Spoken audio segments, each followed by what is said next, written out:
Hello, I'm Laura Ross. I'm chair of the Peer Review Oversight Council for the California Board of Accountancy. Welcome to our August 11th, 2023 Peer Review Oversight Committee. The California Board of Accountancy has provided the opportunity for the public to participate via the WebEx platform. When we take public comments, we will begin by taking public comment from those individuals attending the meeting at the CBA headquarters. I will then ask the moderator to open up the lines for public comment. You will be allotted up to 5 minutes for public comment. We now need to establish a quorum for the meeting, and I'll turn it over to Mr. Parsons to establish the quorum. Nick Peterson. Present. Laura Ross. Present. Sharon Selleck. Present. Jeff DeLizer. Present. Fausto Hinojosa.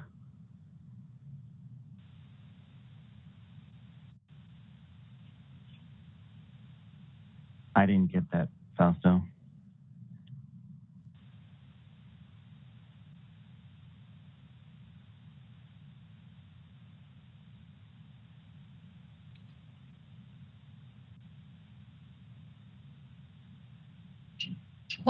While Fausto's working on that, I'm just going to say, does my video look like a black blur? If it does, I'll turn it off. Yes, it does. Okay. I'm here, present. Yeah. Okay. Okay, with that, we have a quorum. Thank you. I'll now read the mission statement. The CBA's mission is to protect consumers by ensuring only qualified licensees practice public accountancy in accordance with the established professional standards. This mission is derived from the statutory requirement that protection of the public shall be the highest priority for the California Board of Accountancy in exercising its licensing, regulatory, and disciplinary functions. Whenever the protection of the public is inconsistent with other interests sought to be promoted, the protection of the public shall be paramount.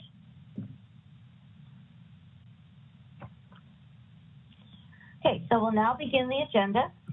Our first agenda item is for public comments for items not on the agenda. So, is there any members of the public present in Sacramento? There are not. Okay.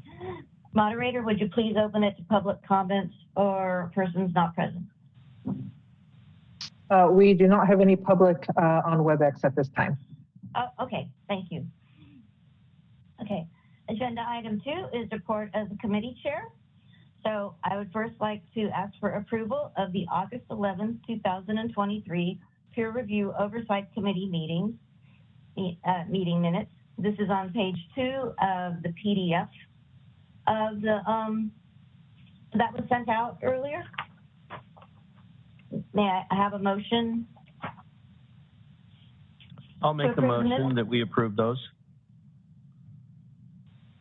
Was that Mr. Peterson? I had my head turned.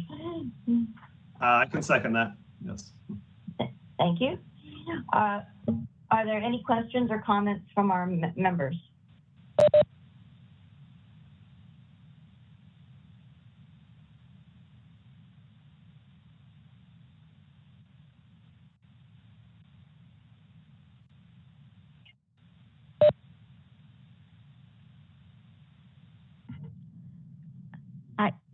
Thank you. I believe that is Caesar who just said that. We will go ahead and take that offline. We have noted your concern.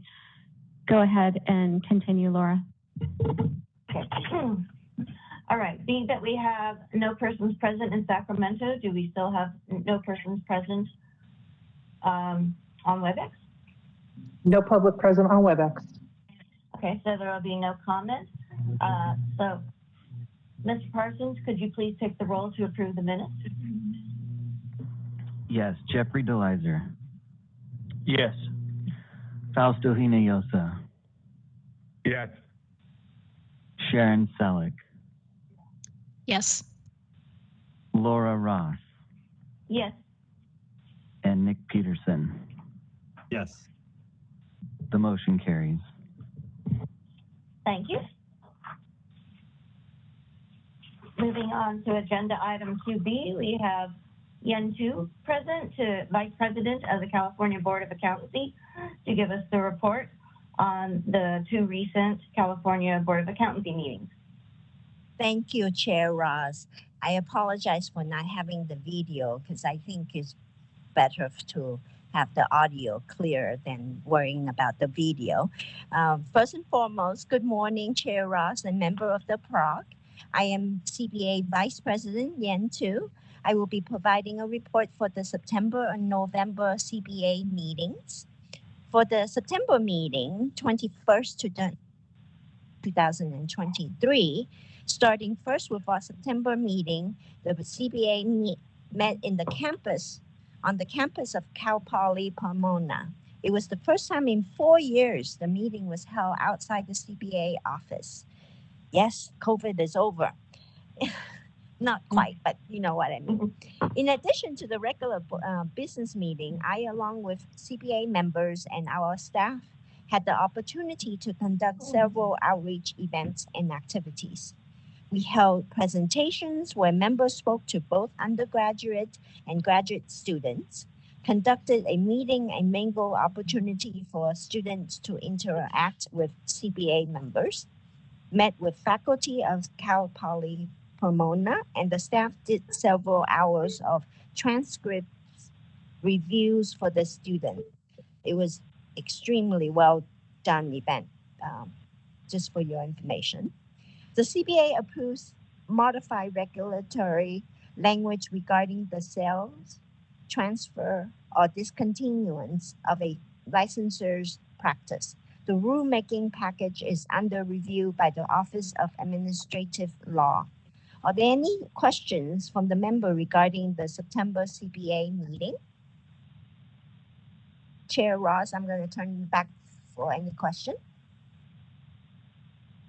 Thank you. Does anyone have any questions on the report of the September 21st and 22nd CBA meetings? No questions. I will comment. I was there, and it was also very nice to see the CBA down in a college campus setting and intermingling with other people and having, other people getting the chance to attend the meeting. Thank you, Chair Ross. It was an amazing event. We're going to do more of it. All right, I am going to move on to reporting out for the November 16, 17, 2023 meeting. At the November meeting, the CPA elected Joseph Rosenbaum, CPA, as president, re-elected me as vice president, and elected Christina Latta, CPA, as treasurer secretary. The CPA also reappointed Laura Ross, CPA, to serve as the PROC chair, and Frasco Hinojosa, CPA, as vice chair for 1 year term, effective January 1st, 2024. Congratulations to both of you. Alfonso Alexander, president of NASPA, Center for Public Trust, or CPI, provided an update on CPI activities, which included student CPT chapters and programming, the Historically Black Colleges and University Initiative, and the student certification program through NASPA's Ethical Leadership Certification.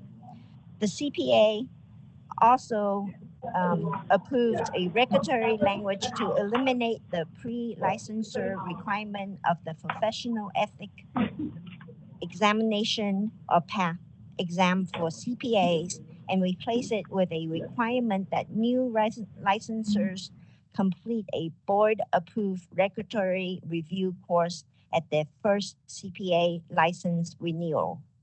As a result of the significant health, economic, education, and travel disruption resulting in CPA exam candidate hardships, coupled with any impact associated with the launch of a new CPA exam on January 1st, 2024, the CPA adopted a credit relief initiative, which will extend CPA exam credits that expire between January 30, 2020 and December 31st, 2023 to June 2025.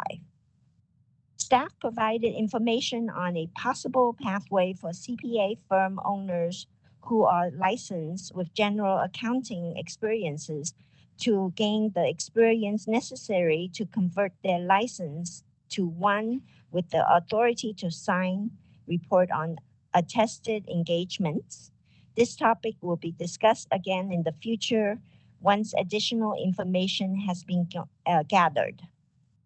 Also, the CPA approved a comment letter to NASPA supporting the proposed revision to the Uniform Accountancy Act's model rules that relate to peer review, with a suggestion to modify the language to make it more evergreen. The suggestions to modify the language to make it more evergreen would reduce the need to change state regulations if future information becomes available via the secure website.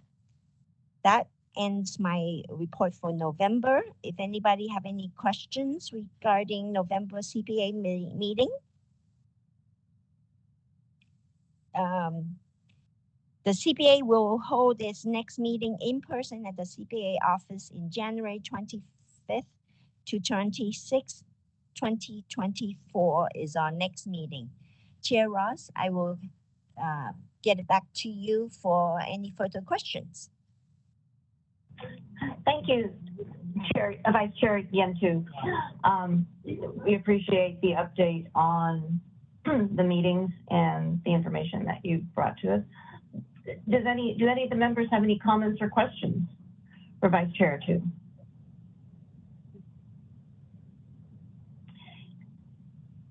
Moderator, would we still have no one on WebEx? We still have no public on WebEx. Okay. All right then. Thank you, Vice Chair Chu, for that report. Thank you all for listening. Yeah. Okay, we'll move on to agenda item 3. 3A is the report on the our report acceptance body, otherwise known as RAB meetings, our oversight of these meetings. This is on page 10 of the PDF, if you'd like to read the write-up.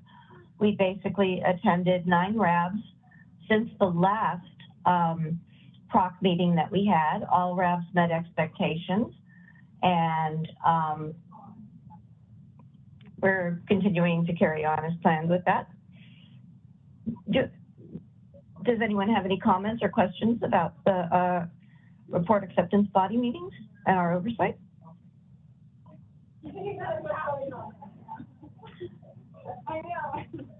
Seeing none, we'll move on to agenda item 3B, which is the report and discussion on the peer review oversight committee oversight of out-of-state administering entities. This period, which was the Oklahoma Society of Certified Public Accountants and the Oregon Certified Public Accountants. This is usually a written item. Did you have a report on this, Sharon?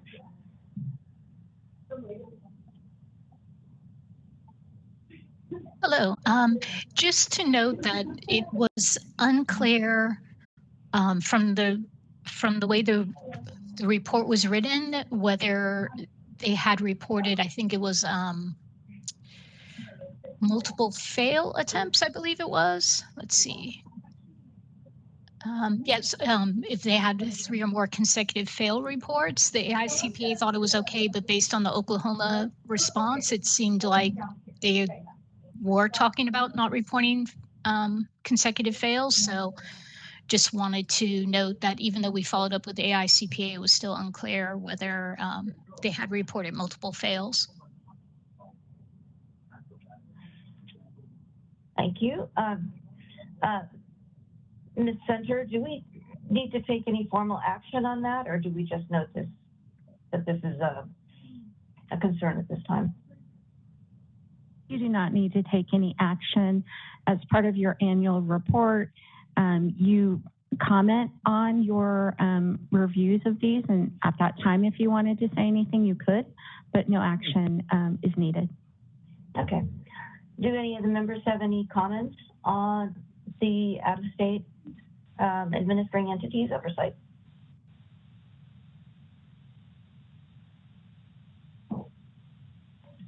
And assuming we have no public present on WebEx or in Sacramento, we'll move on to the next agenda item.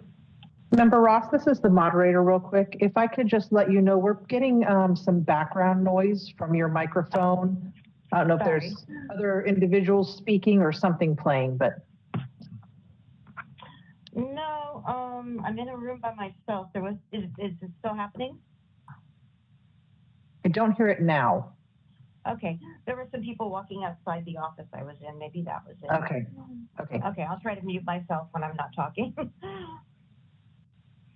Okay, moving on to agenda item 3C, the report on notices posted on the American Institute of Certified Public Accountants and National Association of State Boards of Accountancy's websites regarding changes and updates to the peer review program.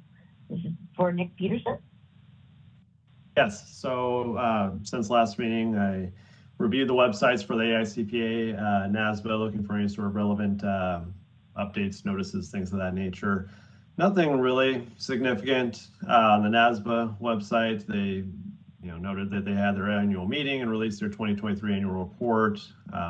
Their ERB report going over the CPA examination was released, but other than that, nothing really too significant. On the AICPA peer review website, the only thing I really wanted to bring to attention is just their next open session of the peer review board meeting is going to be held, February 7th, 2024. So just something to take note. But other than that, nothing of significant relevance. Thank you, Member Peterson. Would any members like to make comments on the report?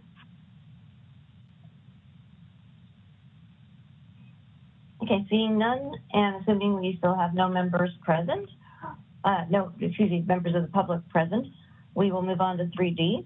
The report on the November 27th, 2023 and December 1st, 2023 peer review oversight committee's virtual administrative site visit to the California Society of Certified Public Accountants. Ms. Selleck will present this. Thank you. So this ASV was remote. Nick Peterson and I were the PROC members attending, and Michelle Center was also there. We did it in two parts on Monday and Friday. Some of the items to highlight and note include, so we did note that there was some turnover at the director level over the past few years. So they went from an experienced director, and there was a transition period, and now they have a new interim director. Their staff and technical reviewers have been there for many years and are quite experienced. Much of the process is automated now. Much of the verification is automated within Prima. Let's see. Some new items to note. Their report from the ICPA, which is on the agenda for later that Michelle's going to be representing, but they had more comments noted in that report than in their prior report. And the response to that was due to insufficient resources in 2022 to handle the workload and some of the processes. And one of the items that was also mentioned in the AE's oversight report was also about consecutive non-pass reports and reporting of fail reports. And we'll probably go into that a little bit later on the agenda. One of the items to note that we will probably be looking at next year as well in our oversight process for out of states is that in order to address the resource issues. Cal CPA is working with the Pennsylvania Society of CPAs to help them with some of their backlog, and going forward, they may be using them as well to help them with some of their AE oversight tasks. Nick, is there anything else? Did I miss anything?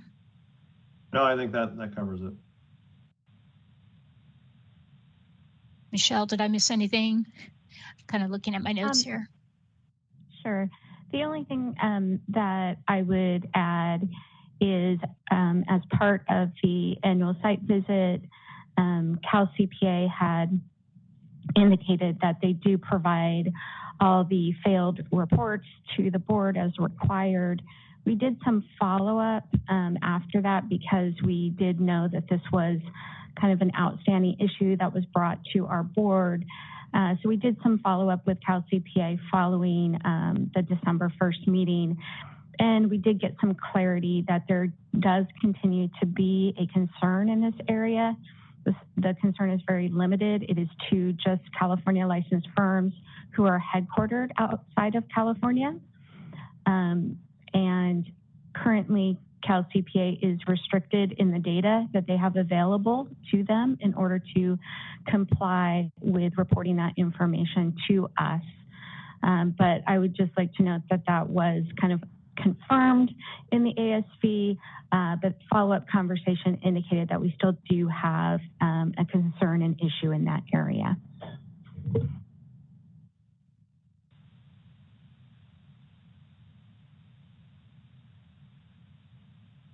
Thank you, members Selleck and Peterson and our licensing chief center.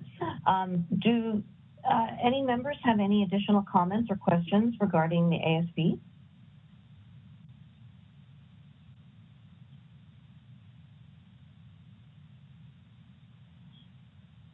Okay, hearing none, and that we have no members of the public present, we'll move on to agenda item 4B, the report on the American Institute of Certified Public Accountants Annual Oversight Report.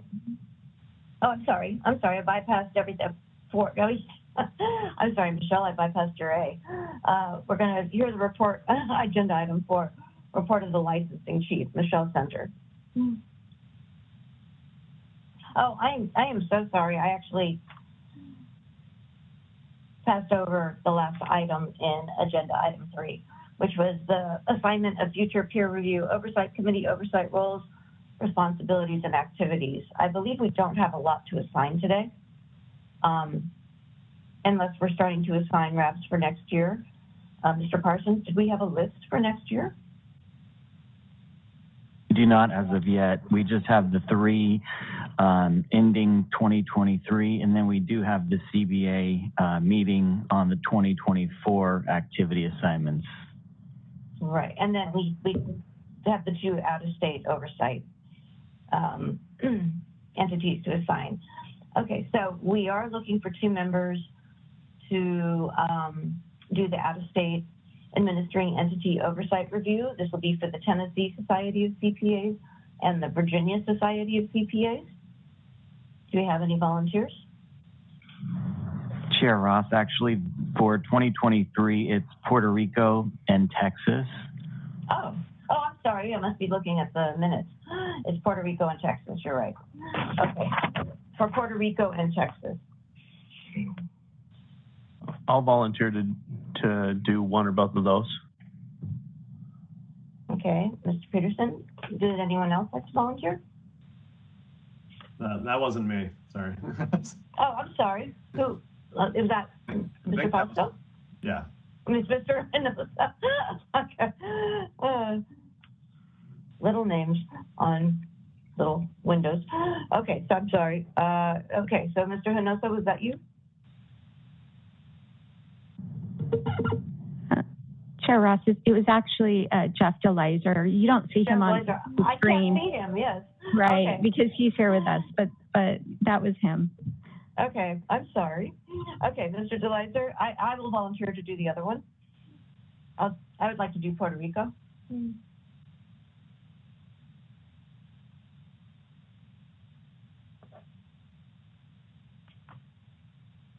And then, Mr. Parsons, I thought we had finished assigning for the year, so do we need to assign the additional reps for the year, or is it appropriate to wait till next year?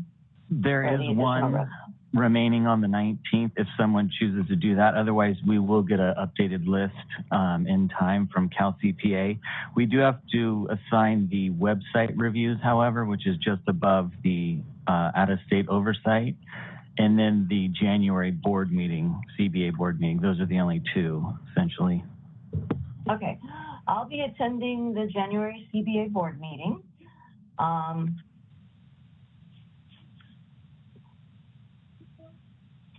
And then for,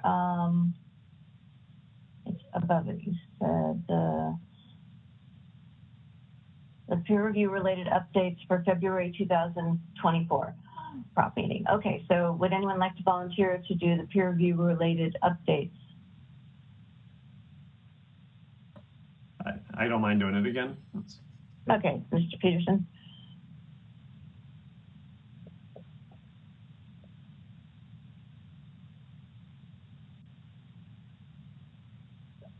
Would anyone like to volunteer for the December 19th RAB?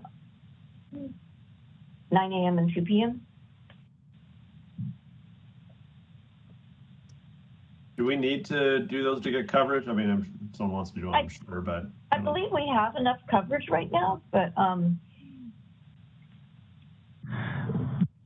it's available. We could do an additional one if anyone wishes to. The threshold is generally 30. There's 28 that have been attended to this point, so it'd put us at still under the 30 mark. So if someone's willing to volunteer, okay, that's fine. If not, we're still below that 30 mark. Okay, let me check my calendar real quick. It's December 19th.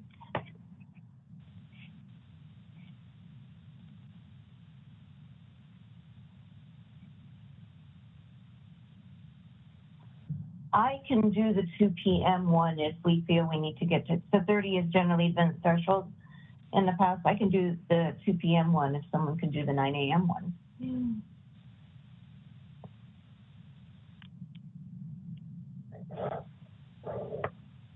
Anyone? 9 a.m. on December 19th?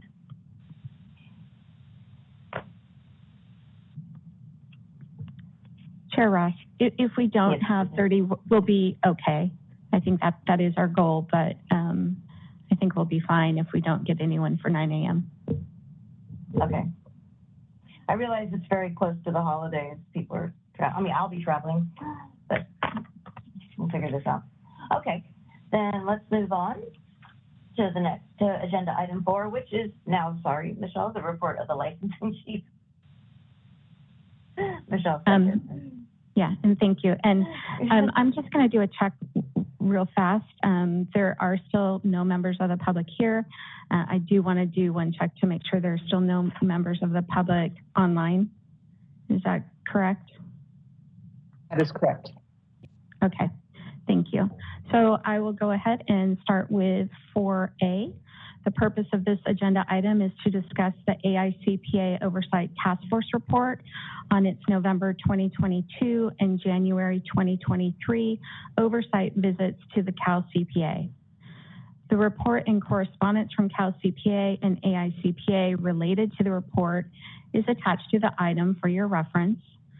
The AICPA conducted its oversight in accordance with the AICPA Peer Review Program Oversight Handbook. AICPA concluded that Cal CPA complied with the administrative procedures and standards as established by the AICPA Peer Review Board, except for a couple deficiencies. The first deficiency related to CBA staff attending the 2021 administrative site visit. The AICPA Peer Review Board Oversight Task Force recommended that Cal CPA review the standards related to confidentiality and implement policies and procedures to ensure that only authorized individuals are allowed access to confidential information. PROC should note that the CBA strongly asserts that staff are authorized to access confidential peer review information and have publicly addressed disagreement with AICPA standards related to confidentiality at CBA meetings and through written and verbal communication with the AICPA. The CBA, CalCPA, and AICPA are actively engaged in conversations regarding future staff participation in the administrative site visit. On to the second deficiency. That indicated a significant number of open reviews did not appear to be actively monitored. The AICPA Peer Review Board Oversight Task Force recommended that CalCPA develop policies and procedures to actively monitor open reviews, including those with overdue corrective actions or implementation plans, so that reviews are completed timely.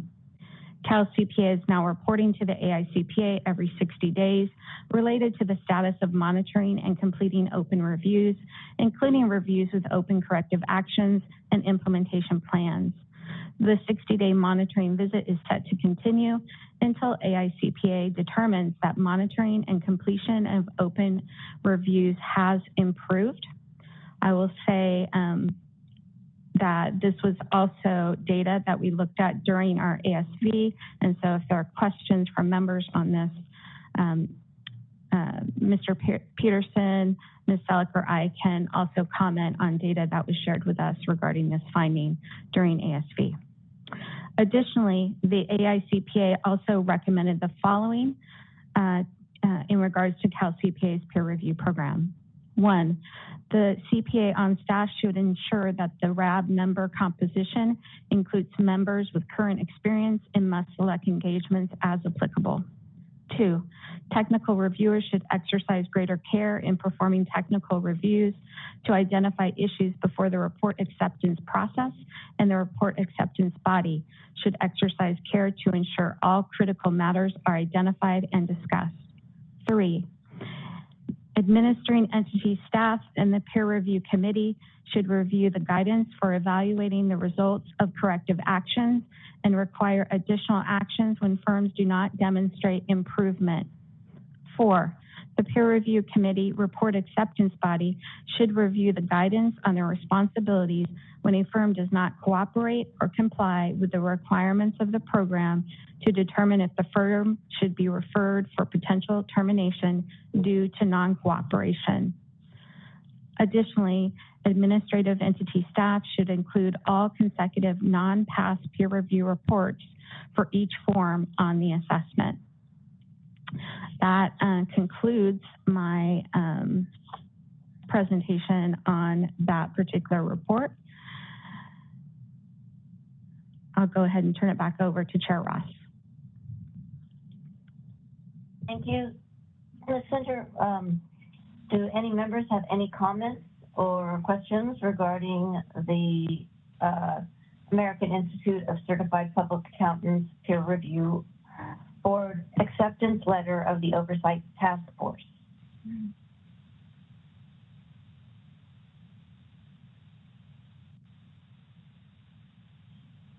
Seeing that we have no questions, we still have no members of the public present on WebEx or in Sacramento? Correct. I think there is a question. Okay. I thought I saw Ms. Selleck's hand go up. Oh, I can't see it. I was just gonna add on to the fourth point about the consecutive non-pass. In addition, in there, I did note it because the limited peer review history was shown that the Oversight Committee noted that it was actually 4 consecutive non-passes as opposed to 3. So that was an additional item that was noted in the AICPA's report.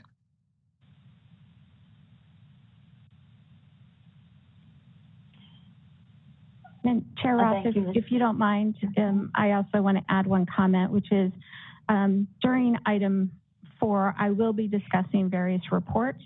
The last of the reports that I will be discussing is our draft annual report, which also includes reference to all of the reports that we are discussing in these individual items up until that point.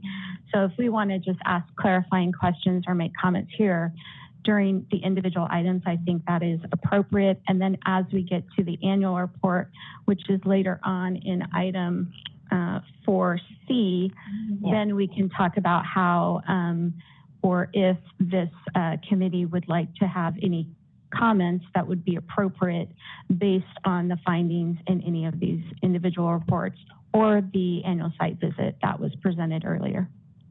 Okay. All right. Thank you, Ms. Center. Then if you'd move on to 4B.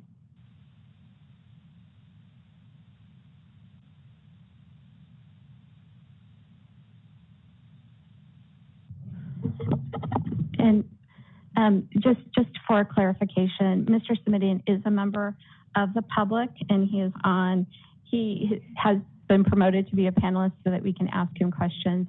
So if there are times when you wish to speak as a member of the public, if you could raise your hand, because I believe that's an option available to you.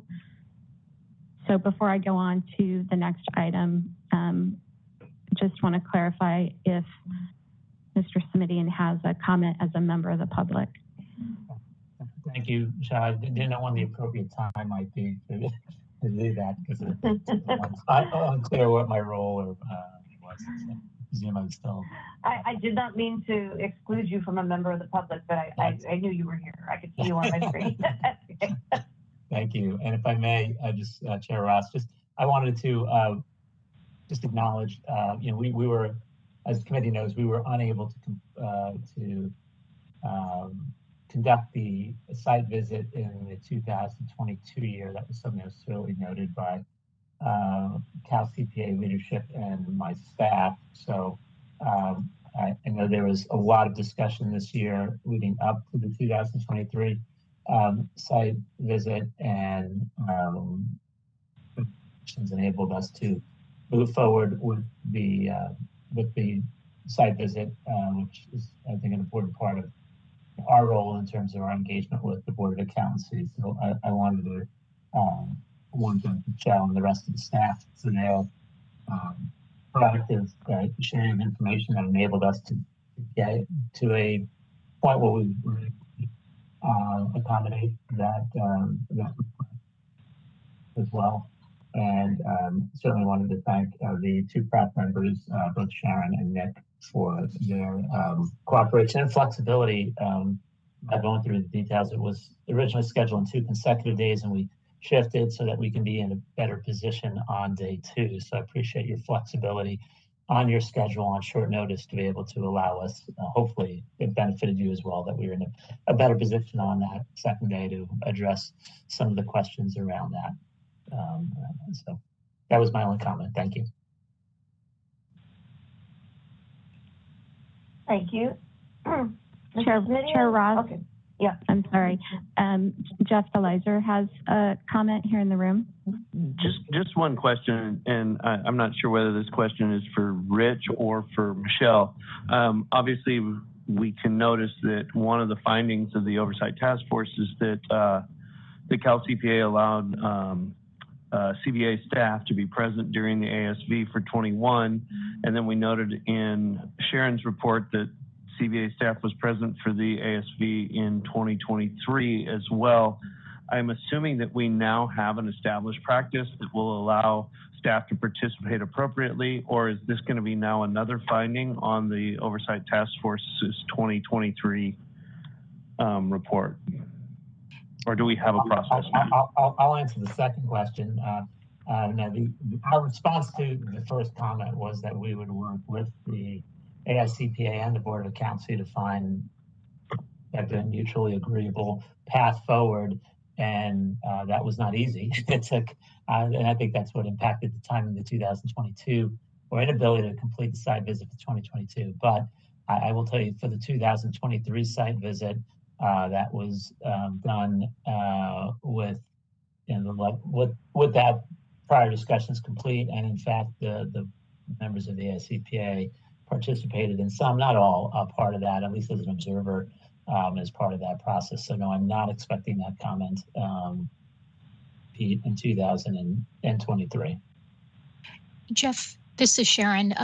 There were 2 points in the meeting when items that Cal CPA deemed to be confidential items where Michelle recused herself from the meeting, and Nick and I only observed, and then we called Michelle back in. So that may, Michelle could speak to this, that may keep it on the agenda item then. So this is Michelle Center. I think that I agree with Mr. Smithy, and I would not expect there would be a finding for the last ASV that we did, because we came up with a process whereby we got permission from firms and reviewers to share that information with staff. We did that in a collaborative fashion, even though we did not believe that it was necessary or required by our state law. But as a way of working together collaboratively, we went ahead and did that process. I think it was a cumbersome process, and I don't know that this is what we want to do going forward, but we did find a way to make it work for this year.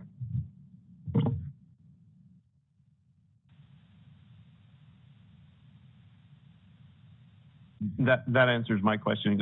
Go ahead, and we can move forward. Thank you. Okay. No, that was a good question. I mean, that was I was also wondering the same thing. That's a good answer for the current question. Okay. So, Ms. Center, if you'd like to move on to agenda item 4B. I will go ahead and move on. I don't see Mr. Smithian with his hand up as a member of the public. So I think he had his say, and he just affirmed that online, and there are no members here. So I will go on with 4B. The purpose of this agenda item is to discuss the report on the American Institute of Certified Public Accountants Peer Review Program Annual Report of Oversight, issued April 17, 2023. The report is attached for your reference. The purpose of the report is to provide a general overview, statistics, and information, the results of the various oversight procedures performed on the AIC peer review program, and to conclude on whether the objectives of the AICPA Peer Review Board's 2022 oversight processes were met. The statistical information presented in the report pertains to peer reviews that commenced and were accepted during the calendar years 2020 through 2022, which covers a full 3-year peer review cycle. The report provided an overview of oversight procedures performed by the AICPA focus groups in accordance with the peer review oversight handbook. Those included oversight of AEs, report of RAB observations, enhanced oversight evolution focus groups, plan of administration focus groups, and reviewer performance focus groups. The report also highlighted oversight activities conducted by administrative entities, which included the following: administrative oversight of the administrative entity, as well as oversight of peer reviews and reviewers. Exhibits 7 through 9 of the attachment include comments and summaries based on observations made during the oversight. The comments vary in significance and may be attributed to a single occurrence, which contributes to their interpretability as well as generalizability of those findings. It should also be noted that AICPA found administrative entities that did not comply with some of their established benchmarks, see Exhibit 11 of the attachment, but concluded that none of the administrative entities had a pattern of consistent non-compliance that required further action. In conclusion, the AICPA determined that the objectives of the peer review board oversight program were met. I will now turn this back over to Chair Ross. Thank you, Ms. Thunder. Do we still, Mr. Assuming we have no other members of the public present, do we have any members of the public who would like to make a comment or ask additional questions? No members on WebEx? I'm sorry, Ms. Selleck has her hand up. I just had a question regarding page 4 of the report, which is page 51 of the PDF. In the first paragraph, they say that 7,200 peer reviews were performed, and in the next paragraph, they say 21,700 were accepted. And I know the difference performed and accepted, but that just seems like a big jump that I wasn't sure if it was a typo or anything.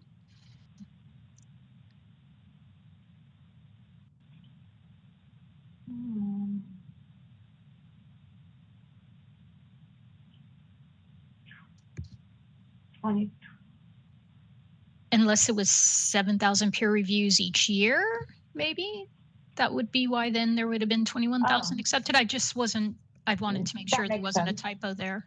It's just not clear that.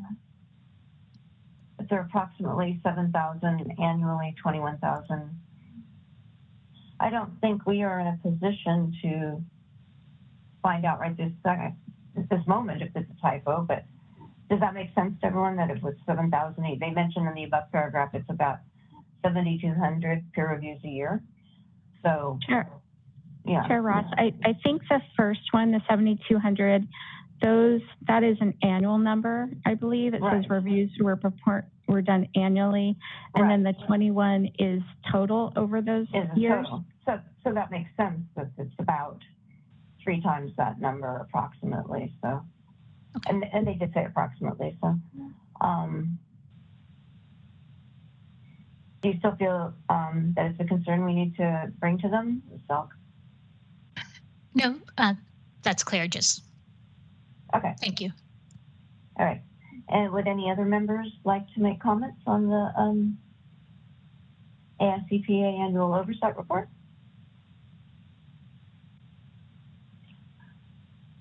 Any members of the public who would like to make comments on the AICP annual oversight report? No public members on WebEx. Okay. And no hands raised in the group. So seeing that, we can move on to agenda item 4C. Thank you, Chair Ross. The purpose of this agenda item is to discuss the PROC's 2023 annual report.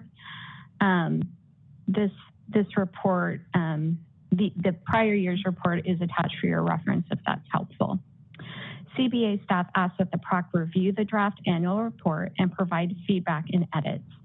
The annual report will be brought back to the PROC in February, where we hope to get final approval for this. And then it will be provided to the board. So this is, the annual report is really the PROC's opportunity to communicate to the board annually about what it is seeing in its monitoring oversight activities. I think someone needs to mute. Yeah, I'm trying. Sorry. Thank you.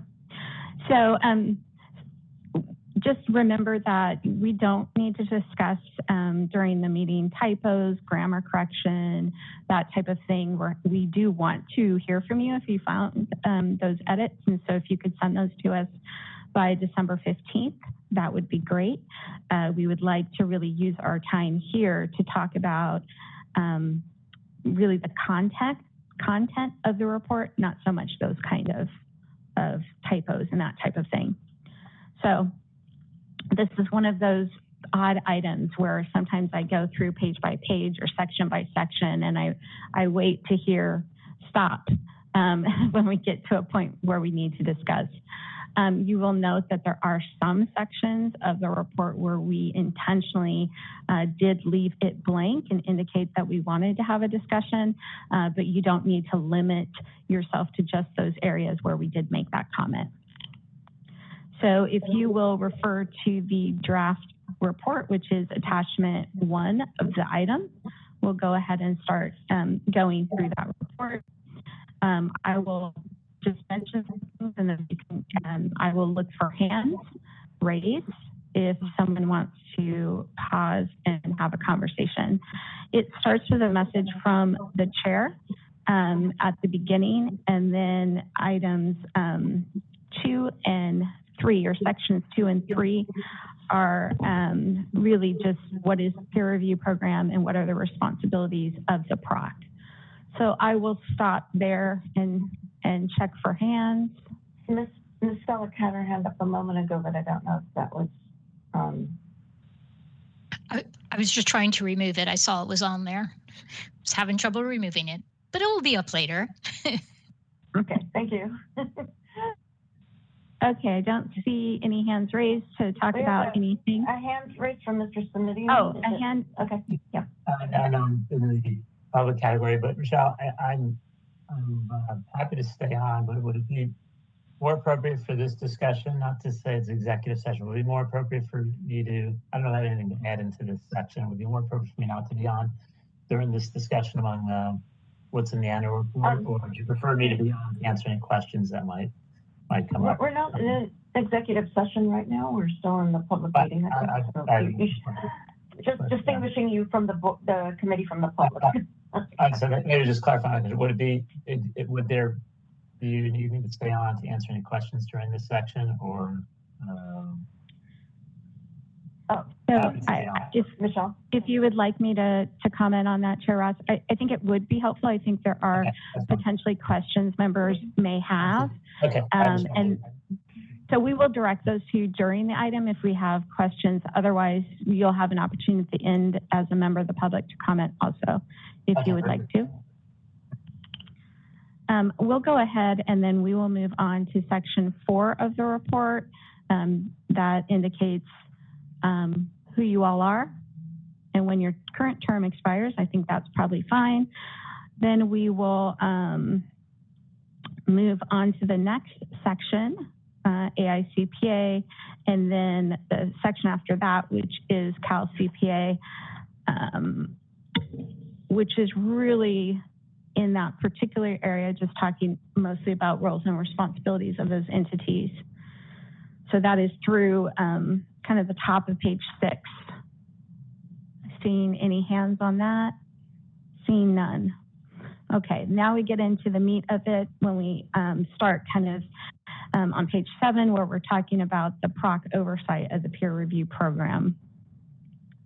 We go into activities of your that you have conducted throughout the year. So the first real activity that we have here is a summary of the report acceptance body meetings that you've done. Any comments on that? Seeing no hands. Then also the peer review board meetings of AICPA. Seeing none. Okay. Next is the Cal CPA ASB. I think we're going to pause on this one probably and have a conversation on whether or not the summary that we have in here is sufficient. And then based on that, we have a highlighted area where we need to have a conversation about any conclusion we may want to draw on the oversight activities that are in this section. So let's start with just the Cal CPA ASV summary that is written on page 8. Do we have any concerns with just the summary?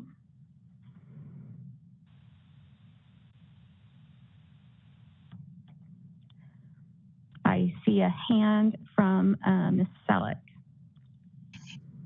And I don't know if it's in the summary or the conclusion, but given that the prior oversight report was relatively a clean report and the most recent one from the AICPA had a little more items, do others in the group want to have like it met requirements except for maybe some follow-up items that relate to new staffing resources and use of Pennsylvania and monitoring that in 2024?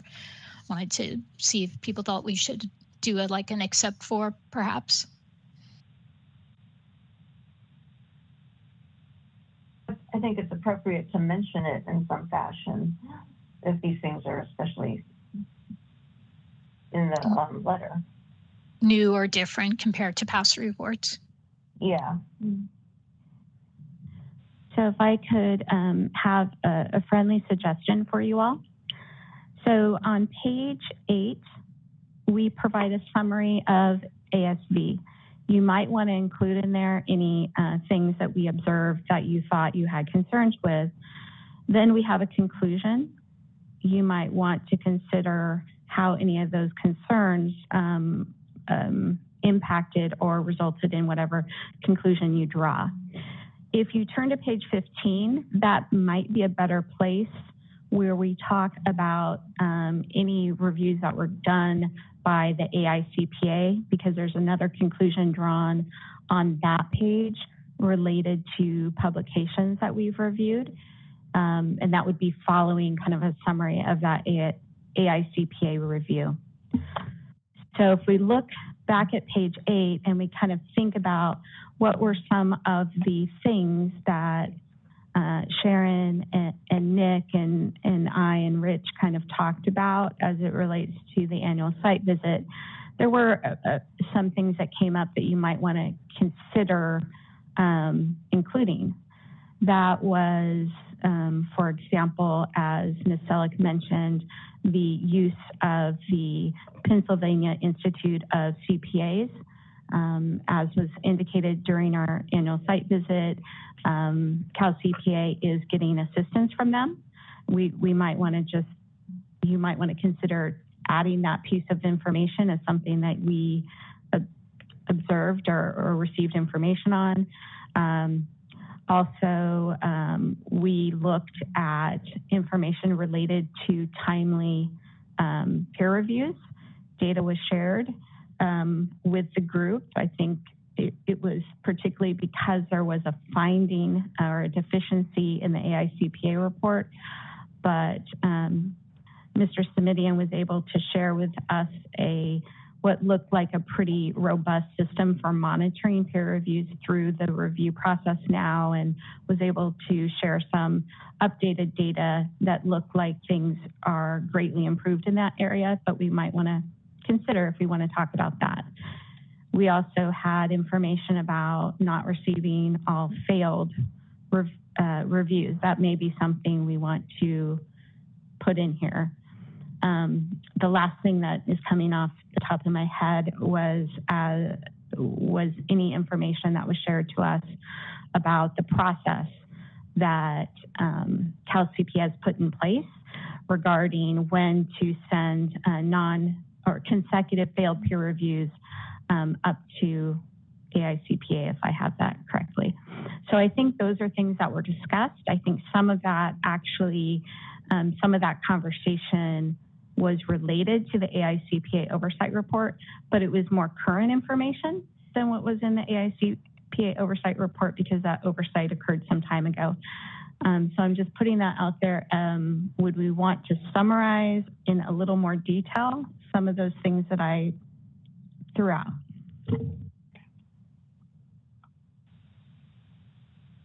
Yeah, I mean, it sounds like each one will also have, it basically contains the remedy that's taking place for each one of these. So I would like to see it laid out that way, that, I mean, I guess that these were noted and that we have this action taking place.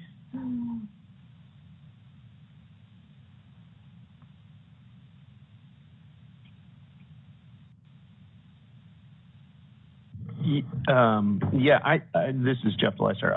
I think I would agree with Michelle's comments there that in this section on this page, we'd be focused on things that were actually observed by the team at the administrative site visit. While that may relate to some of those issues that were identified by AICPA's Oversight Task Force, just limit it to only those things that were focused on in that administrative site visit. And then later, when we address the report from the Oversight Task Force, then we can address those items specifically at that point in the report. Okay. It might be easier to read. I'm just imagining as the CBA looks at this and reads it. I see what you're saying. So then we move this to the later page where we're going to do the discussion. Basically, it says based upon our discussion here in the draft, you want to put that like to page 15, just the items that were from the letter, and not, even though they were discussed at the ASB, we don't want to include them as something that we observed.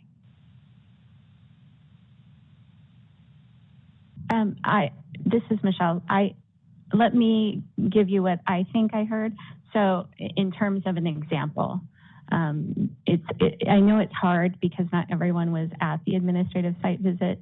So one example would be that Mr. Simidian shared with us data as well as kind of the process of tracking peer reviews through the approval process and gave us counts on where they were in that process. That is something that he shared with us.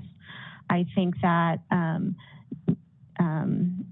Nick and Sharon would be able to provide their opinion on what they thought about the data that they saw, as well as the different categories that things were placed in terms of whether or not they felt that monitoring was robust and appropriate. They did that, I'm guessing, in response to the AICPA finding. So later in the report, when we talk about the AICPA finding, we can say there was this finding, but look back on the ASV, we have additional information on this. So we don't have to talk about it really in both places, but I do want to make sure we get the most recent information, particularly in these areas where Cal CPA has shown to us that they did make corrective changes in response to any feedback that they did receive from AICPA. And so I think that's what we want to fit in here. And I think that staff can work with Sharon and Nick to really kind of flesh out how we do that. What I do think we want to spend some time on is the conclusion and how we want to conclude on this particular area. Of the things that I mentioned earlier, Pennsylvania, we might, for example, have a recommendation related to that later on, but I don't think that really, I don't know that that's going to impact your conclusion. Reviews in a timely manner, non-consecutive passers, all of that stuff was discussed during the ASV and also in AICPA. The only thing that I mentioned that is not in the AICPA report that is specific to the annual site visit would be the non-passers and reporting that to the board if those firms are not located or not headquartered here in California. So that, I think, is the one in particular that we want to focus on in terms of what conclusions you might want to draw related to these specific oversight report, activities that we're talking about in this conclusion. Okay, so yeah, basically the out-of-state entities that are not reported to us, you would recommend we keep it in the peer review oversight committee activities conclusion, because that was where that particular issue came up. I think that definitely is an option. I can't remember. I tried to remember this morning. At some point, we either added these like mini conclusions in this report. I feel like that might have been done a couple of years ago, or maybe we just modified the language of how we did it. You're not required to have these there. I mean, if you wanted to, you could just have summaries throughout and wait until the end to have your conclusions. You might decide that's better this year because there's so many things that are related to each other in terms of information shared at the annual site visit that really related to improvements that were made after the AICPA oversight report. So in this case, it might make more sense to have a single conclusion area at the end. That's really up to you all. But if you are going to keep individual conclusions, I would suggest that the non-passers be in the area on page 8. Okay. Which is, yeah, what I had just said. But now, is anyone, I'm not a technical writer. Some people know how flow works better on some of these documents. Does anyone have any suggestions or other opinions on how this should be laid out?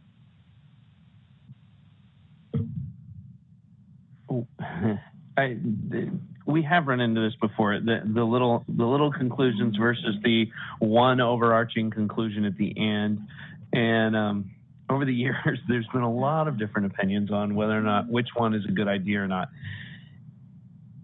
in this particular case, if I was just, and I could argue either way, it seems to me like maybe we just include observations at this point and not a little miniature conclusion. That would be my recommendation is we include observations here, and we'll conclude at the end, because this is sort of I guess it's a topic that we've discussed, from a lot of different angles.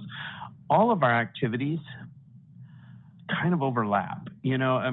Our observations of the RABs are really closely related to what we do at the administrative site visit. And what we see at the administrative site visit is really guided by what we read in the Oversight Task Force letter.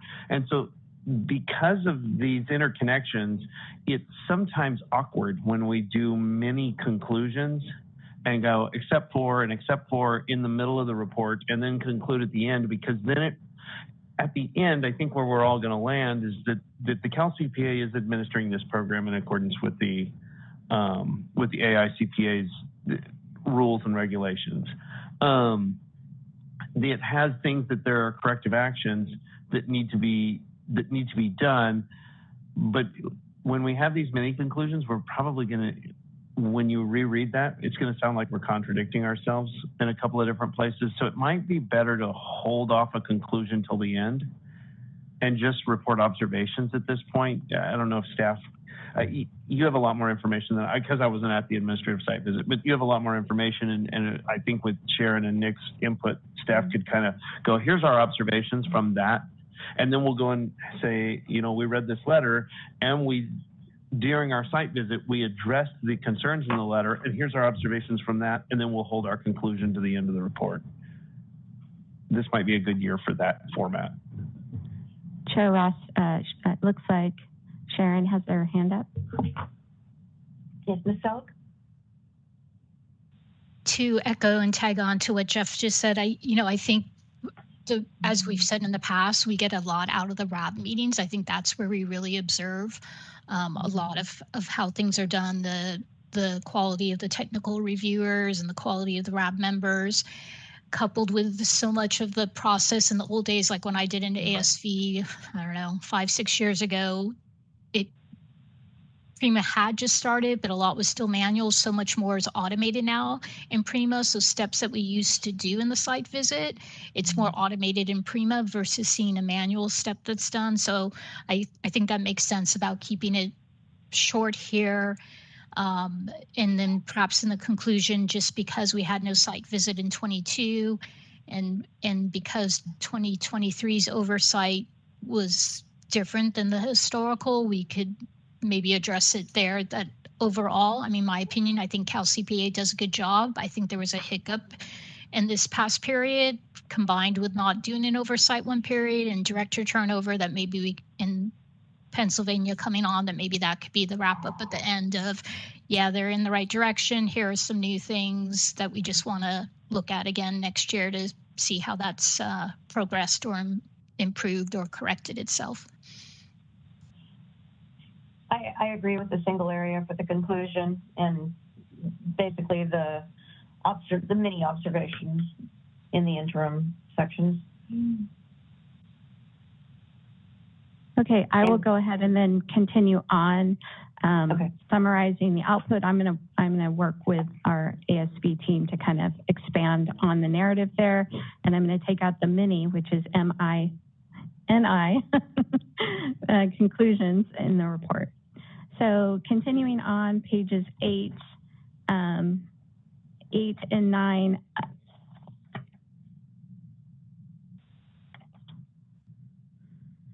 Because now we're getting into the publications, right? So we would go ahead and I think do something similar here where we provide a summary of what we see or read in these conclusions. Does anyone have anything up through the middle of page 10? Not seeing any hands. Continuing on page 10 on through page 11.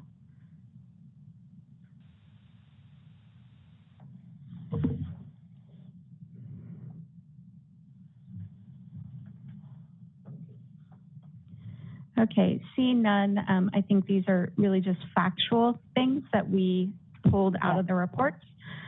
On page 12, we're starting to get into data. So page 12 through table 1, anything on that?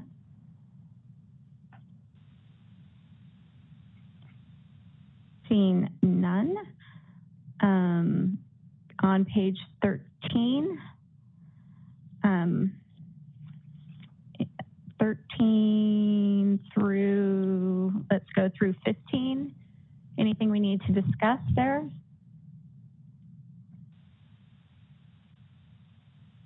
Wow, I feel like we did a good job then. Go ahead. I have one question. On page 13, we include this came out of the AICPA's report, the table at the top about the non-conforming engagements and how many of them were detected by the peer reviewers. I don't think I understood the AICPA. The AICPA had two of these tables that looked similar, and one of them showed that peer reviewers were doing a really good job and that they were catching like 75% of it. And then this one shows that peer reviewers are not doing that as great a job, and they're only catching like half of them, or a little better than half. Did you understand the two? Do you know what I'm talking about? If you go back in our meeting materials. Jeff, I think one was, I think, must selects, because I noted the same thing.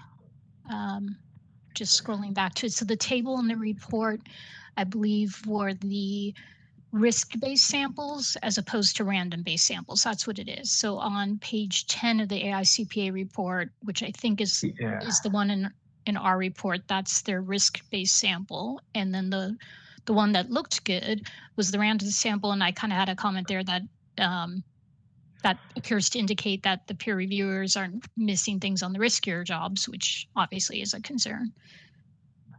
Yeah, and so that's exactly it. Now I see what you're saying, Sharon.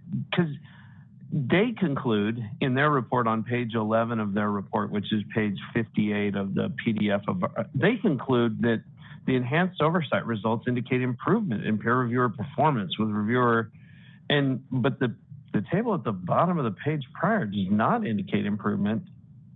It looks like, hey, they were pretty good in 19, but it's gotten worse since then.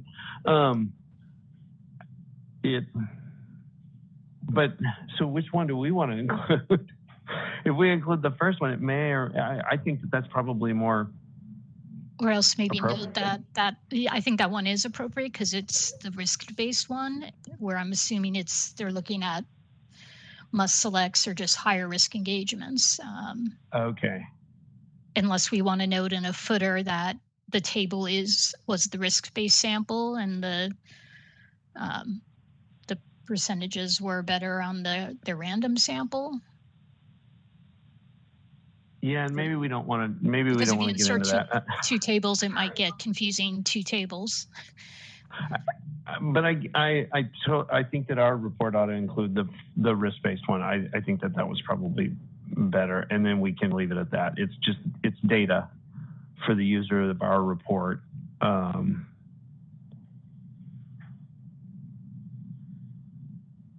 And so I think the one that's in our report is. I've changed my mind now. That's a good one. Let's leave that one in there. This is Michelle Senate. There is some additional information in the AICPA report related to that table, which it looks like we did not capture all of it. When you look at page, I think it's mine says page 60 of 145, which is right before the table that we chose to include. There's some additional information in there. It's very technical, sorry, but it does say things like of the 46 engagements identified as non-conforming in 2019, 17 were non-conforming only because of risk assessment issues. So there's just some additional description of the results, and I don't know if that's important for us to also include in our report in order to interpret it. So it's not just, I guess, the narrative is what I'm saying after the second one, but the information before the first table. And what's unclear is because in the middle column, they back out the findings from risk-based only. What's unclear is whether the third column of what the peer reviewers didn't catch, is that based on the first column unadjusted or the second column adjusted? Because part of me feels like the fact that they were all risk-based, that's more applicable to 2019 and perhaps not the later years, as indicated by the percentages in the adjusted column in the later years being the same, that they were only different in 2019, going from 58 to 37 in 2019. Mm-hmm. So if you would like, we can send a question to AICPA and see if we can get a response related to that first table and clarity on interpretation. I don't know if it's necessary based on the risk assessment. I mean, although there's a new risk assessment standard coming out this year, but it always seems to be that there's something the AICPA is focused on that increases the number of comments in peer review, and thus even probably increases who the oversight people catch, the peer reviewer didn't. So as Jeff was saying, the numbers appear to speak for themselves. Unless CBA, the board members have further questions on this for us. And they're not going to. No. No, I mean, we included the conclusion that they had, which was we included the data, and then they said that the objectives were met. And so it's a description of their finding. Yeah, I mean, the way it reads, Sharon, thank you for your explanation. I just hadn't picked up on why there were two sets of data. But the way that we've got it in our report, that's factual. And I think that it's clear that, you can tell that they're basically saying, hey, this is a subset of those non-conforming engagements that are non-conforming due to risk assessment only. That's in the title. So, and then based on the results, they basically concluded that the objectives were met. I think that's factual, and I think that's fine. Okay, so we will continue to move on. I think we were going all the way through page 15. I'm going to remove the mini conclusion on page 15, given the conversation we had earlier. So any comments? Seeing none, we now go into statistical monitoring, starts on page 16.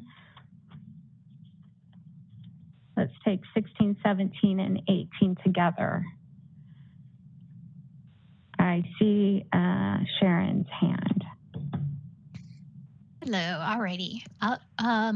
Two items on these pages. So starting with page 17, table 2.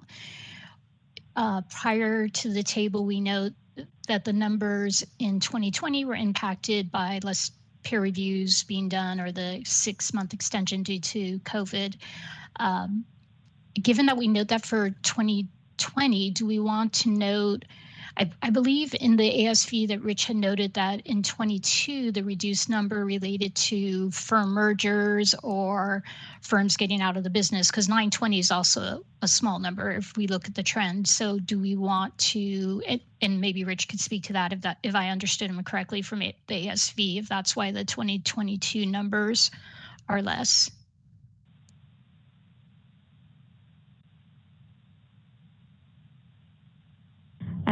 Yes, I think that they're actually, if that question directed at me, that is what we discussed, that the decline in 2022 was much more a result of consolidation and firms no longer requiring a peer review because they're no longer performing A&A services that would require it, that require the peer review.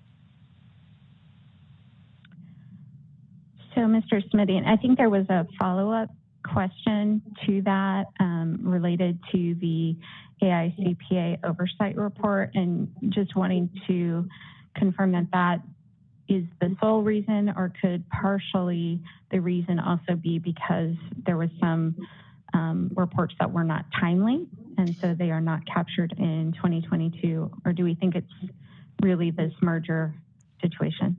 Or do we have stats on that too, of how many are behind, to see how much that makes up of the drop compared to prior years?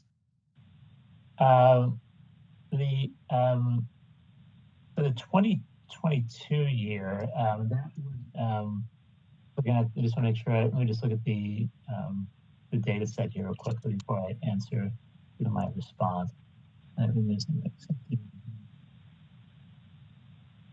The issues with regard to some of the backlog issues wasn't necessarily with regard to accepted reports.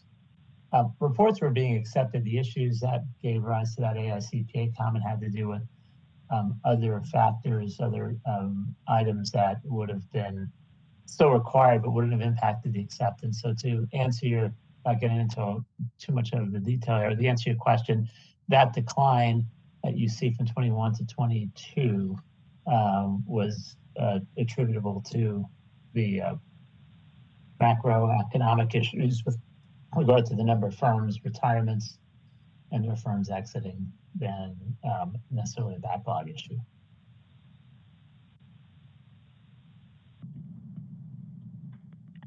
Thank you. Go ahead. Let me just, if we start to try to interpret some of this data, then we've got to interpret it on every table. Might it be best if we just eliminate the reasons and just report the facts?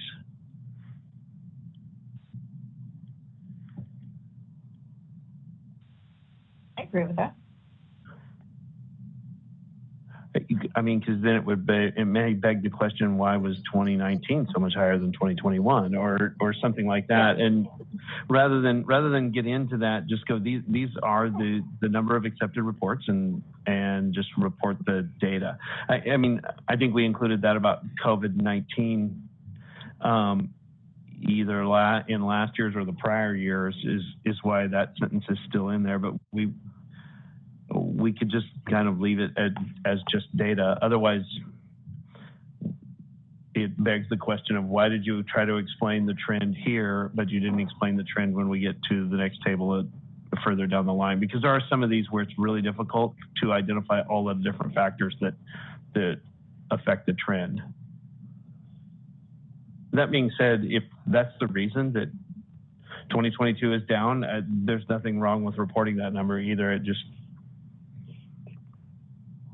Or Jeff, to your point about keeping it simple, obviously if a CBA board member has a question, that commentary could be provided to them without it being in the report. Correct, because they may have a question. They may have a question about any number of these years, or why are certain months higher than the others, and we'll just take those questions as something that for a future agenda item we'll have staff dig into that, and then we'll provide them all of the factors that might have affected a particular trend or change in a statistic.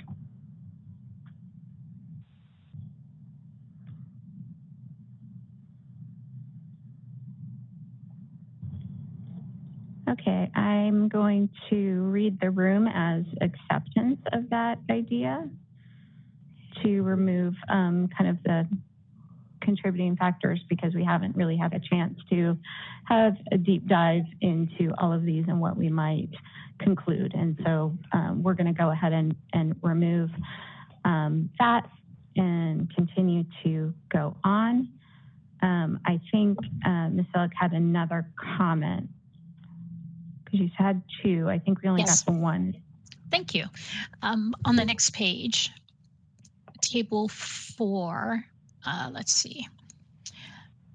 And again, I don't know how much commentary, but when I compare so these are California trends. When I compare the California trends to the national trends that were in the AICPA Oversight report on page 61 that we covered earlier, while the engagement reviews are aligned percentage-wise roughly, for system reviews, California percentages of pass with deficiency is much higher than the national average, which corresponds with their pass rate being lower. So I didn't know if we wanted to highlight that. And at one point I was thinking, well, maybe we're talking apples and oranges of California versus national firm trends. But if you look at all 3 years, 20, 21, and 22, that same imbalance exists. So unless Cal CPA has thoughts on the difference, the imbalance between national averages, if there's a meaning behind it, I thought it might be helpful to highlight that to the board, or to note that difference between the national average.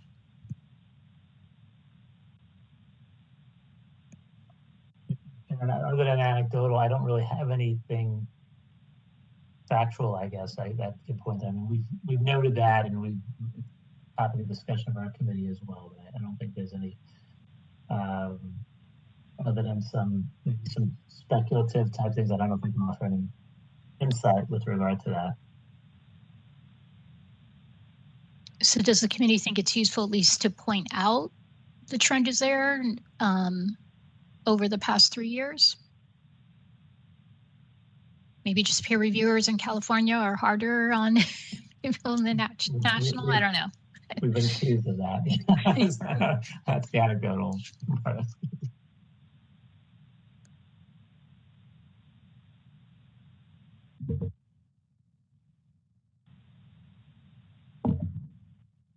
One of the points I would make on that, and it would, to the extent that, we do have proportionally, we do have a larger number of engagement reviews and system reviews than other administrating entities. It means we have a larger group of our population that is the type of work that they're performing, I won't say exclusively, but tends to indicate we have obviously a larger number of and that could be at least one of the factors contributing to the higher percentages that you're seeing.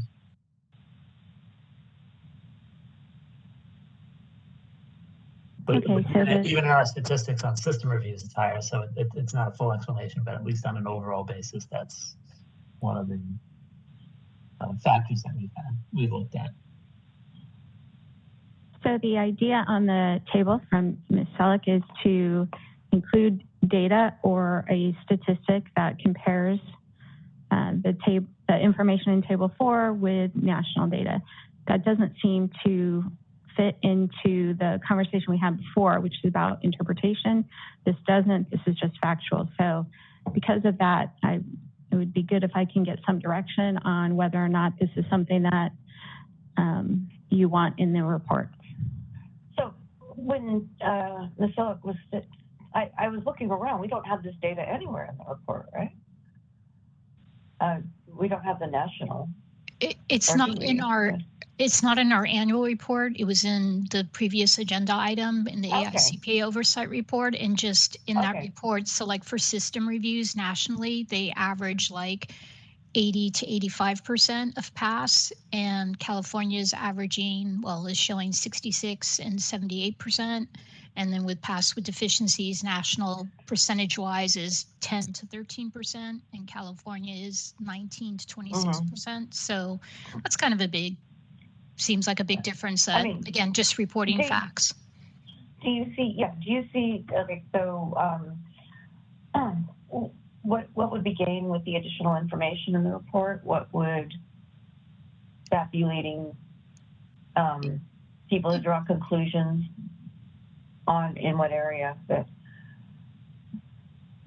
If there's a concern over the performance of California firms, perhaps, or for protection of, or if we're too hard on them, yeah. I mean, yeah.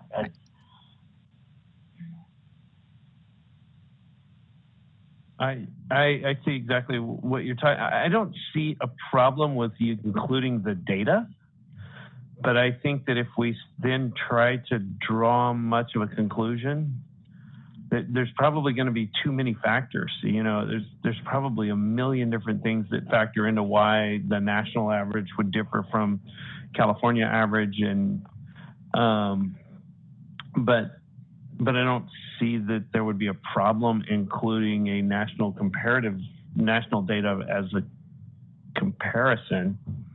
It is going to beg a question from the CBA assuming that they're still reading by the time they get to page 18. I'm just trying to determine what its value is. I mean, I see the value in having, that everyone has access to data and they can make their own conclusions.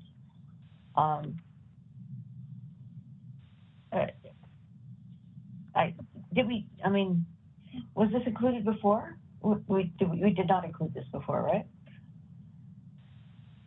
We have not. Right. It's a California specific report. I mean, if I'm reading the room correctly, I would say there's not an overwhelming response to add the national information here. If that's an okay conclusion, we'll go ahead and move on. I mean, yeah, I value Sharon's opinion. She's so intuitive about these things. I'm just not sure if it brings any additional value to the report, unless we start to see an extreme. I mean, yeah, our numbers are higher, but it is not extreme.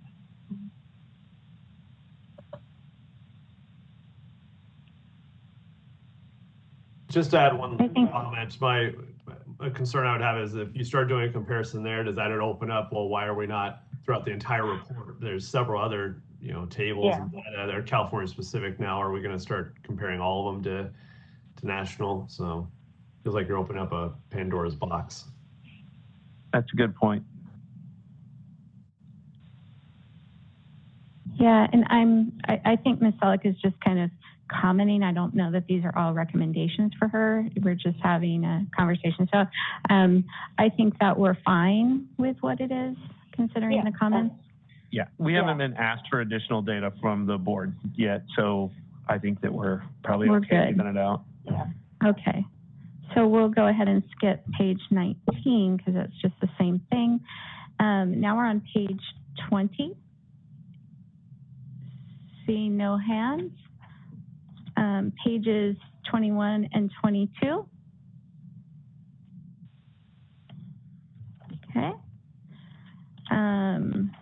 23 through the end, except for the conclusions. Okay. All right. So now we have the issue of conclusions and then recommendations. So recommendations seem to be before the conclusions. I don't know. It's kind of weird. Maybe that's just me. So do we have any recommendations? Michelle, did you just say we were through page 23? No, I went all the way to the end. But Sharon, do you have a comment that I missed? One, I don't know. The one on the table 10 might just be a follow-up question that we don't need to address here. But on page 25, potentially a follow-up question too. But I didn't know if, since we had Rich here, if we wanted to ask about the number of peer reviewers performing California peer reviews there. And maybe it's a timing difference, but it just seemed like a lower number than the numbers that were talked about in the ASV.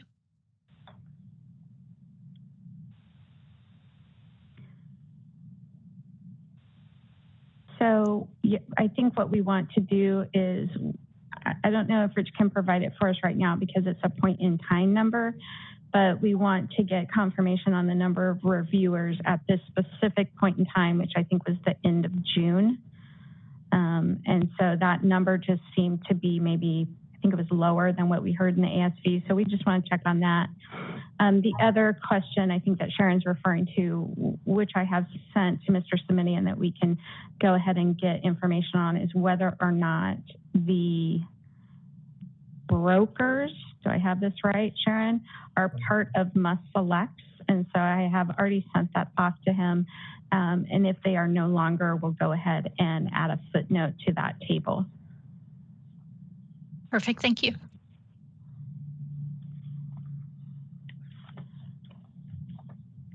So were those the only two things?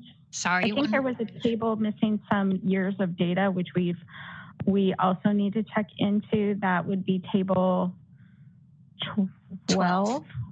Yeah, we're not sure. I'm not sure what's going on there. If it was just an error with the table headings, possibly. So, for table 14, I can't remember what we did in the past. I feel like we noted a concentration, and I wasn't sure if we wanted to note that on table 14, like to have a subtotal to describe there's 37% of California peer reviewers performed by 11 firms, and then it goes up to 43% in the second set of columns. I can't remember if we had done that in the past of calling out the concentration, or again, if we just left the table with no commentary.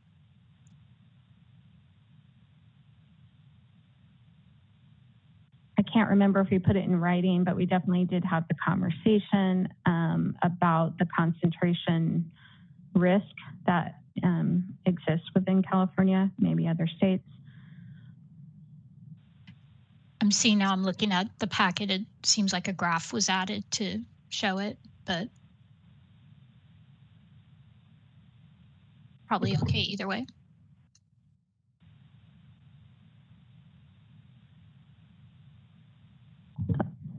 I have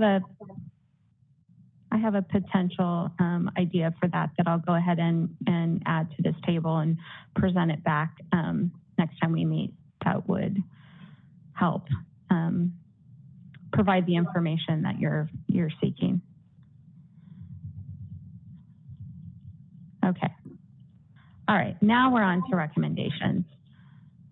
So, given all of the oversight activities that we have talked about today, do we have any recommendations that we want to put in here? I believe that there might be some that came out of the annual site visit. So I don't know if we want to start with Nick or Sharon.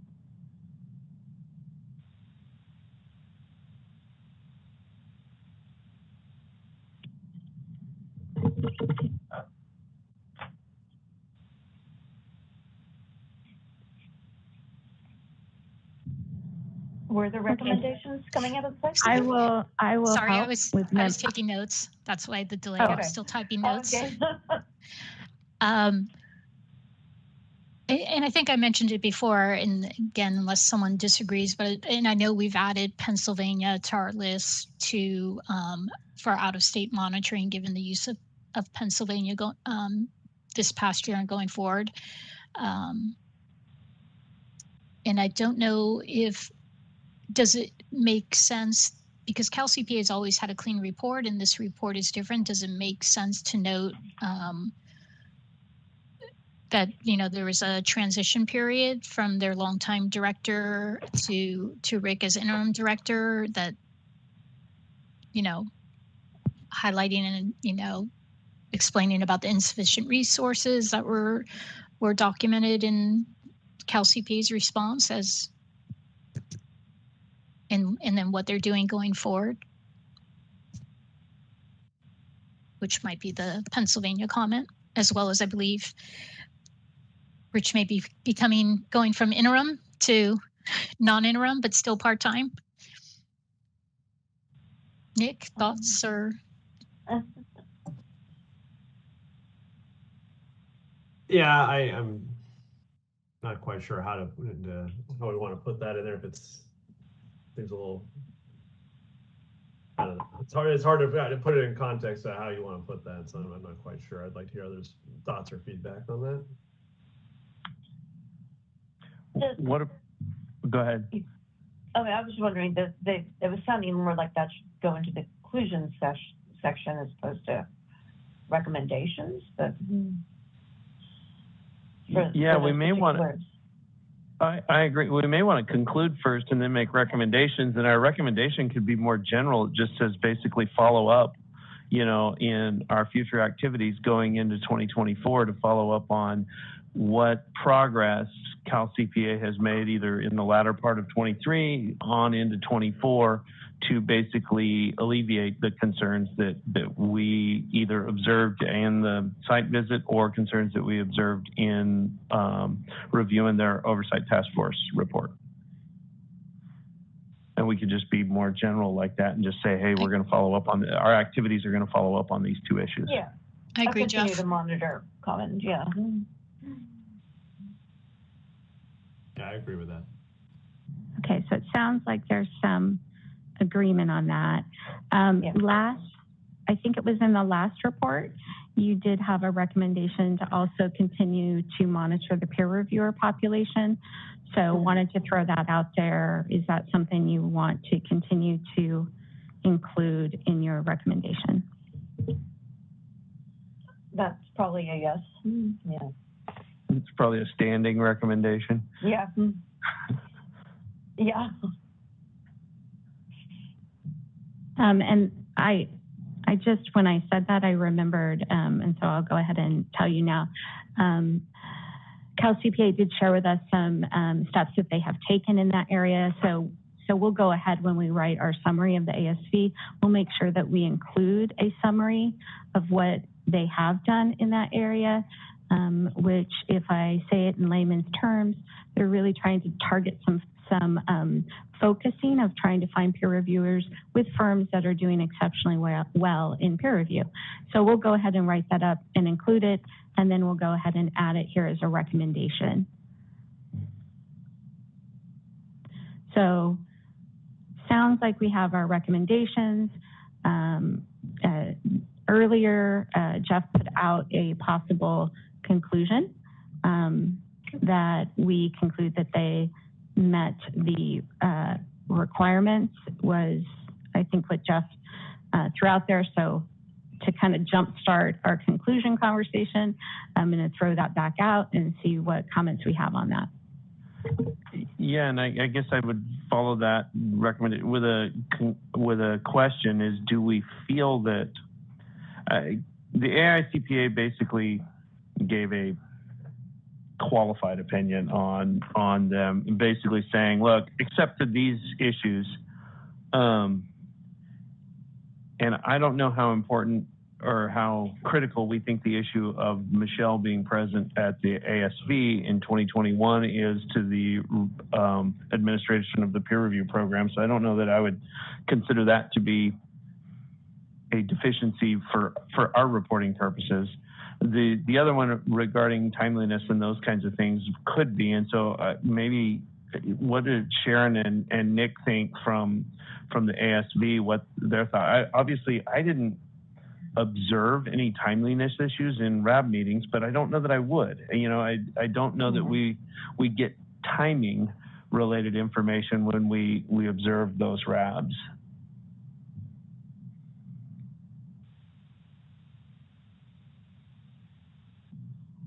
So I think the question on the table is, do we want to have some qualifying statements under the they've met requirements? And if that is something that we want to consider doing. So I'll open that back up. Those qualifying statements would probably come from either the AICPA report or anything that was observed during the annual site visit. Well, I mean, if we added them, if they're in there, we would also qualify them with the follow-up action that's already been taken, right? I mean, we're not proposing we don't put them in, are we? Or?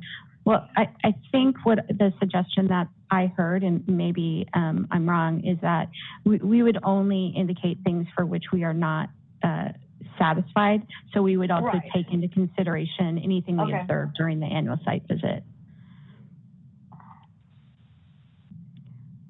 So if we're okay with that, with that idea. Go ahead. Okay, the annual site visit, basically, those issues that were mentioned were resolved to everyone's satisfaction at the site visit.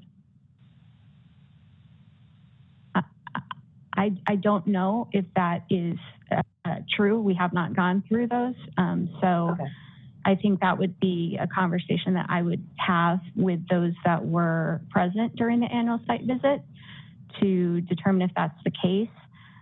If that works for you, I'll go ahead and do that and present that information in the next draft of the report.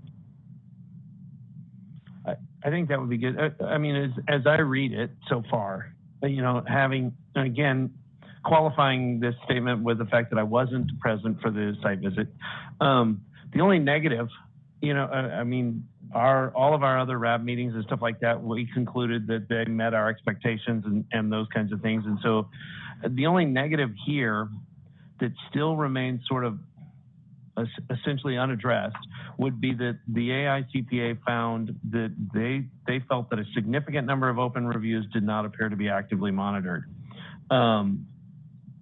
And including issues related to overdue corrective actions and implementation plans. And so if we felt like we also observed that, or that comment by the AICPA was so important that it warranted a qualification of our, you know, then our conclusion would be, hey, this program meets expectations, except for the significant number of open reviews, including corrective actions and implementation plans.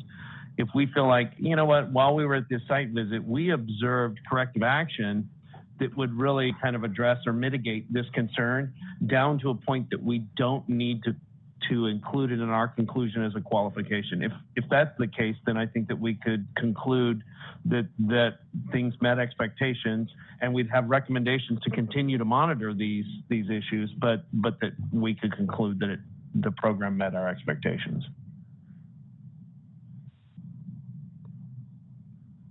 So maybe we just turn it over to staff to kind of draft, and then we'll come back as a group. And we have one more meeting before this goes to CBA, right? So, okay. So I'm prepared to do that if that works for you, Chair Ross. Yeah, that works for me. So that would conclude my presentation. I'll turn it back over to you to see if there are any other member comments or comments from the public. Okay. Do we have any member comments on the agenda items that have been discussed regarding the draft 2023 Peer Review Oversight Committee Annual Report?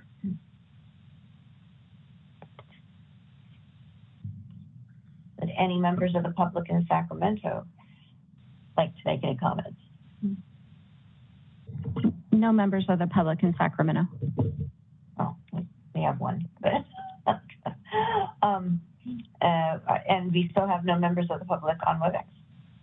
Correct. No members of the public on WebEx. Okay. Right. Actually, Mr. Simidian is on WebEx, so I do want to I'm sorry. acknowledge him. I keep thinking he's in Sacramento. That's what I keep thinking. I am so sorry. So, do you have a public comment? There are no comments. Well, if there's any information that staff or the PROC members need with regard to, in addition to what I've heard, but anything else needed to reach the conclusion regarding reporting, be happy to provide any clarification.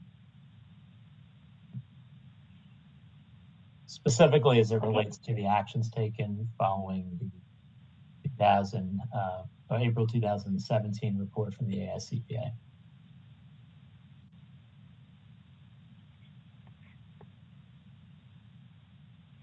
Okay, thank you for that comment. So if there are no additional comments, we'll move on to closing business. Item A on section agenda item 5 is agenda items for future peer review oversight committee meetings. Does anyone have anything to add to the agenda?